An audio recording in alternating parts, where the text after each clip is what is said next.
Bonjour, c'est Anthony Mfameji, gardien de but international gabonais.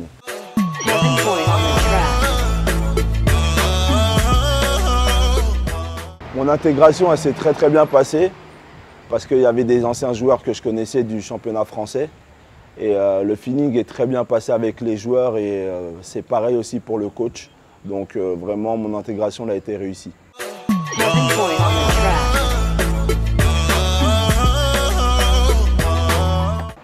Ça a été un coup dur pour tout le monde parce que s'entraîner tous les jours et avoir un arrêt brusque, plus ou moins comme ça, c'est compliqué pour un sportif. Mais je pense que c'était la meilleure des choses parce que le Covid a été plus ou moins propagé partout. Du coup, je pense que ça a été la meilleure des choses d'avoir cette coupure.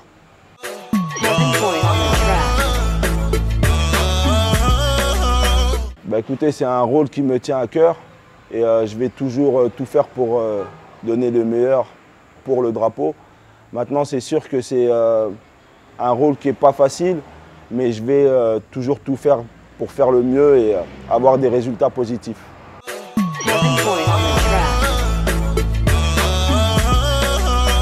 Écoutez, ça a fait partie de ma formation. J'ai commencé avec l'équipe de France jeune tout simplement parce que j'ai grandi en France et à ce moment-là, je n'avais pas encore été approché par l'équipe nationale. Mais à l'âge de 19 ans, j'ai eu la chance plus ou moins de discuter avec le sélectionneur du Gabon qui était à l'époque Guerno Tror, qui est venu à Metz, qui m'a visité. On a discuté et il m'a fait part que comme quoi il avait peut-être besoin de moi dans les années à venir avec une équipe plus ou moins d'internationaux et de grands. Donc pour moi, c'était forcément un choix du cœur parce que tout d'abord, c'était les pays de mes parents et ça me tenait vraiment à cœur aussi de jouer pour le pays.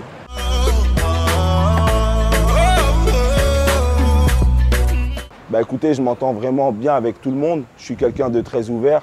Maintenant, ça fait un moment que je suis avec la sélection. Du coup, j'ai vu les anciennes générations, comme elles m'ont accueilli moi. Et je me dois aussi d'accueillir les prochaines générations du meilleur possible.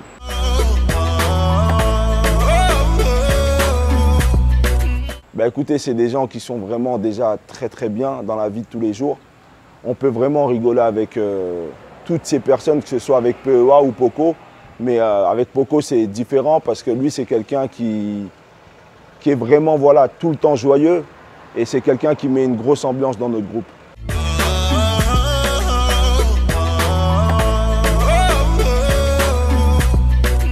Écoutez, c'est sûr que c'est jamais évident de parler d'un match perdu déjà avant tout. Et en plus où je suis fautif sur une action. Mais après voilà, j'ai pas peur d'en parler. J'ai fait une boulette, ça arrive. Mais je pense que voilà, c'est pas ce qu'il faut retenir aujourd'hui.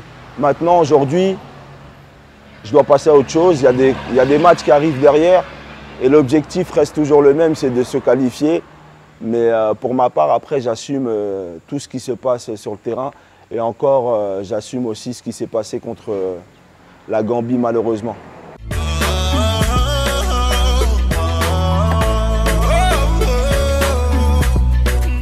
Écoutez, ce qu'on peut me souhaiter pour la suite, c'est de profiter de la vie, d'avoir de bonnes choses dans la vie et surtout au niveau professionnel, avoir une carrière riche, que ce soit en club et que ce soit en équipe nationale.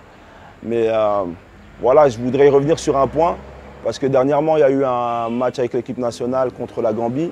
Malheureusement, ça ne s'est pas bien passé, mais je voudrais essayer de rassurer la population comme je peux, en disant que c'est vrai qu'il s'est passé beaucoup de choses avant le match. On ne va pas remettre tout ce qui s'est passé sur le terrain. On a perdu, c'est sûr, mais il reste 2 matchs, un contre le Congo et un contre l'Angola. On doit prendre 3 points sur les 2 matchs et on va vraiment tout faire pour pouvoir redonner un peu de sourire au pays où ça fait quelques années que sportivement ça ne va pas spécialement bien. Donc voilà, pour ma part, je pense que c'est mon rôle de faire passer ce message en disant que malgré cette défaite, demain on va se relever plus fort et on va tout faire pour se qualifier pour la CAN au Cameroun.